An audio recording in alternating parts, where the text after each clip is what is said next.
एक गांव का एक लड़का रहता था। वो एक बार शहर जाता है और वहाँ कॉफी पीता है। अरे वाह, ये तो बहुत ही अच्छी चीज है। हमारे गांव वाले तो हमेशा चाय से आगे बढ़े नहीं। क्यों ना मैं भी अपने गांव में एक कॉफी शॉप खोल लूं। ऐसा सोचकर दिनेश शहर से कॉफी शॉप के बारे में पूरी जानकारी लेकर गांव चला जाता है और कॉफी शॉप खोलने की बात अपने दोस्तों हीरा और लखन को बताता है। भैया दिनेश, स्कीम तो आप बहुत बढ़िया लेकर के आए हो। हम तो कहता हूँ कि आज ही खोल डालो, खूब चलेगी अपनी कॉफी शॉप। हाँ दिनेश भैया, ये हिरवा सही कह रहा है। हम तो कहते हैं जल्दी ही खोल डालो। हम अपनी गर्लफ्रेंड मुनिया को भी लाएंगे यहाँ। अरे हीरा, इस लखन की भी गर्लफ्रेंड है गांव की। और फिर दिनेश गांव में कॉफी शॉप खोल देता है। कॉफी शॉप की खबर दूसरे गांव में भी गांव की। और फिर दिनेश गांव में कॉफी शॉप खोल देता है। कॉफी शॉप की खबर दूसरे गांव में भी फैल जाती है और लोग कॉफी पीने दिनेश की कॉफी शॉप में जाने लगते हैं। लोगों का आना जाना बढ़ता देखकर चुड़ैल को भी कुछ शक होता है। अरे ये क्या माजरा है, आजकल तो इस रास्ते पर आदमियों का आना जाना कुछ ज्यादा ही बढ़ गया है। मुझे इनके पीछे जाकर देखना होगा कि ये लोग आखिर आते जाते कहाँ हैं। फिर चुड़ैल कॉफी शॉप की तरफ जा रहे कुछ लोगों के साथ अदृश्य रूप में चल पड़ती है। वो लोग दिनेश की कॉफी शॉप के अंदर चले जाते हैं और कॉफी पीने लग जाते हैं। चुड़ैल उन लोगों को बाहर से खड़े होकर देख रही होती है और तभी उसे कॉफी की तेज खुशबू आती है। अरे वाह, ये क्या है, कैसी अच्छी खुशबू आ रही है। मजा आ गया। अरे देखो देखो, अंदर बैठकर लोग कैसे चुस्कियां ले रहे हैं। लेकिन ये है क्या, देखना पड़ेगा, आज रात में देखती हूँ। फिर चुड़ैल वहां से चली जाती है और रात में जब कॉफी शॉप बंद हो जाती है तब कॉफी शॉप के अंदर आती है। वहां उसे कॉफी बनाने की मशीन दिखाई देती है। वो उसके पास जाती है और जैसा कि उसने देखा होता है वैसे बटन दबाकर कॉफी बनाकर पीने लगती है। वाह क्या स्वाद है, मजा आ गया। मैं फालतू में ही अब तक जानवरों का खून पीती थी। बड़ी ही मीठी और स्वादिष्ट है। मजा आ गया।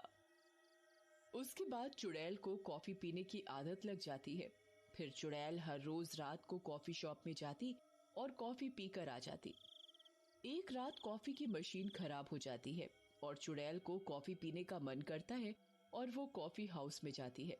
अरे ये क्या हो गया, आज ये मशीन चल क्यों नहीं रही। अब मैं क्या करूं, लगता है किसी को शक हो गया है कि मैं रोज रात को आकर कॉफी पी जाती हूँ। कुछ दूसरी योजना बनानी पड़ेगी। चुड़ैल काफी कोशिश करती है लेकिन कॉफी नहीं बना पाती और परेशान होकर चली जाती है। इधर दिनेश की कॉफी शॉप के किस्से दूर दूर तक पहुंच जाते हैं, जिसे सुनकर एक न्यूज चैनल वाले उस पर शो बनाने की सोचते हैं और अपनी रुचि नाम की रिपोर्टर दिनेश के गांव भेजते हैं। लेकिन जिस कार से रुचि गांव की तरफ आ रही होती है वो जंगल में खराब हो जाती है। एक तो ये कंपनी वाले कितनी घटिया गाड़ी देते हैं, आने जाने के लिए रास्ते में ही बंद हो जाती है खटारा कहीं की। अब उस कॉफी शॉप के मालिक का इंटरव्यू कैसे करूंगी। रुचि की ये बात उसके ऊपर पेड़ पर बैठी चुड़ैल सुन लेती है। ये लड़की मुझे सही मिल गई है, क्यों ना मैं इसके शरीर में घुस जाऊं। ऐसा कहकर चुड़ैल रुचि के शरीर में प्रवेश कर जाती है। जैसे ही चुड़ैल रुचि के शरीर में घुसती है रुचि दर्द के मारे तड़पने लगती है और रुचि की आंखें लाल होने लगती हैं। आह ये क्या हो रहा है, मुझे इतना दर्द क्यों हो रहा है। आह बचाओ मुझे, बचाओ। फिर रुचि गाड़ी वहीं छोड़कर पैदल ही गांव की तरफ चलने लगती है। गांव वाले रुचि को आते हुए देखते हैं।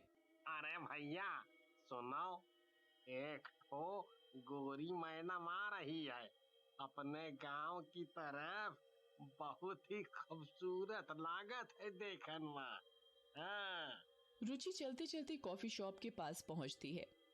मैं एक टीवी चैनल से आई हूँ, मुझे इस कॉफी शॉप के मालिक से मिलना है और उसका इंटरव्यू करना है। उन्हें बुलाओ। दिनेश, लखन और हीरा वहाँ आ जाते हैं। मैडम जी, मैं ही इस कॉफी शॉप का मालिक हूँ। इंटरव्यू तो होता रहेगा, पहले आप कॉफी पीजिए। रुचि के अंदर की चुड़ैल खुश हो जाती है। सही कह रहे हो आप, एक काम करिए 10-15 कप मंगा लीजिए। तभी लखन हीरा के कान में कहता है। अरे भैया, है तो ये इतनी छुई मुई सी, पीने को मांग रही है 15 कप कॉफी। मैडम हम कह रहे हैं 15 कप कॉफी ज्यादा नहीं हो जाएगी? कहीं आपको गैस हो गई तो हमारे गांव में कौनो डॉक्टर भी नहीं है। लेकिन रुचि उन दोनों की बात पर ध्यान नहीं देती और 15 कप कॉफी पी जाती है। एक काम करते हैं, आपका इंटरव्यू कल करते हैं।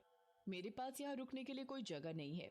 क्या आप लोग रात में ठहरने के लिए जगह दे देंगे? अरे मैडम जी, आप ही क्या कह रही हैं? सारा गांव आप ही का है। मतलब कि आज रात आप हमारे घर पर रुक जाइए। फिर रुचि हीरा के घर रुक जाती है। रात में रुचि के शरीर से चुड़ैल बाहर आती है।